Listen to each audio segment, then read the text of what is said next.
Саламатсыңдар ма балалар? Мен сендерді жаңа оқу жылымен тағы да құттықтаймын. 1 қыркүйек білім күні. Білім күніне арналған біз сыбайлас жемқорлыққа қарсымыз атты сынып сағатын бастаймыз. Сыбайлас жемқорлық деген не? Деген сұраққа жауап іздеп көрейікші. Сыбайлас жемқорлық деген түсінік параға сатып алу, пара ретінде коррупция деген латын сөзінен шыққан. Рим құқығында коррумпер деген түсінік болған. Ол сындыру, бүлдіру, бұзу, зақымдау, жалғандау, параға сатып алу деген сияқты құқыққа қарсы іс-әрекетті білдірген.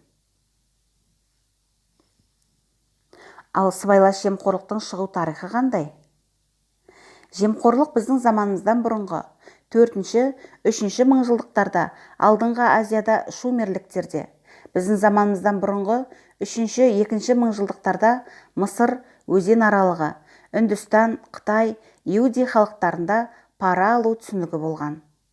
Карфаген, Рим империясы, Византия, Осман империясы секілді өз заманының құдіретті мемлекеттерінің ыдырап, жойылып кетуінің ең басты себептерінің бірі осы сыбайлас жемқорлық.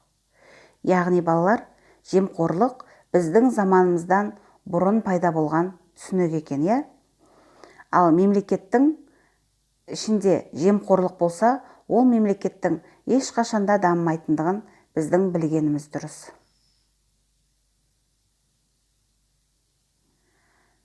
Біздің елімізде сыбайлас жемқорлықпен қарсы күресу жолында қандай заңдар бар екен? Республикамызда сыбайлас жемқорлықты реттейтін бірқатар нормативтік құқықтық актілер қабылданған.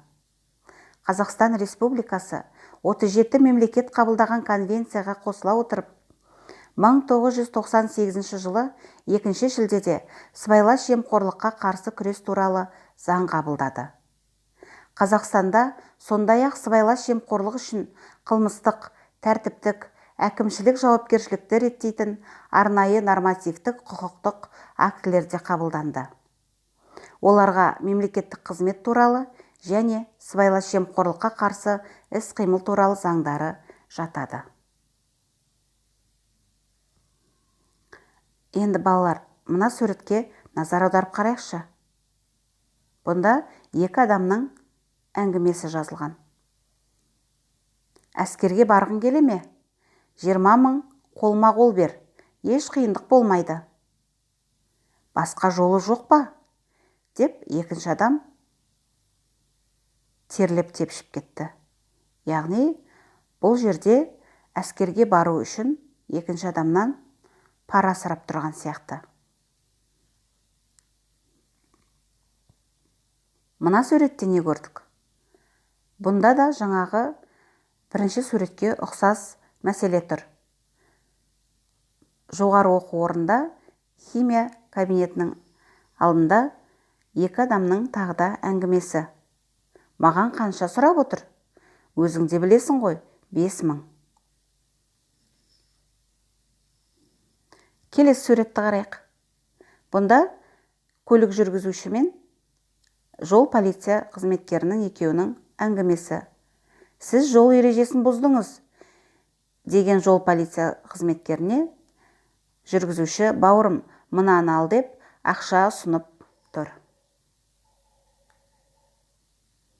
Енді оқушылар, осындай құқық бұзған жағдайда адамды не күтіп тұрғанын біз білуіміз қажет. Бұл темір тор, яғни жазаға тартылады деген сөз. Балалар, осы көрген суреттерді ойларыңды жинақтай отырып,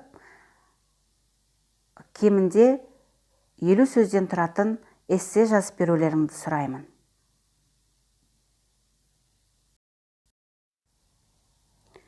Балалар, мен сендерге мына видеоны көріп шығуға ұсыныс білдіремін.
Құрметті оқушылар, осы видеоны көре отырып және бағанағы ұсынылған суреттерді қарай отырып, эссені ойларыңды толықтыра отырып жазуларыңды сұраймын. Сонымен қатар, мен қазір сендерге тағы да ютубтан сілтеме жіберем. Содан да кішкене қысқа бейне роликті көріңдер. Жарайды ма? Сау, саламат болыңдар.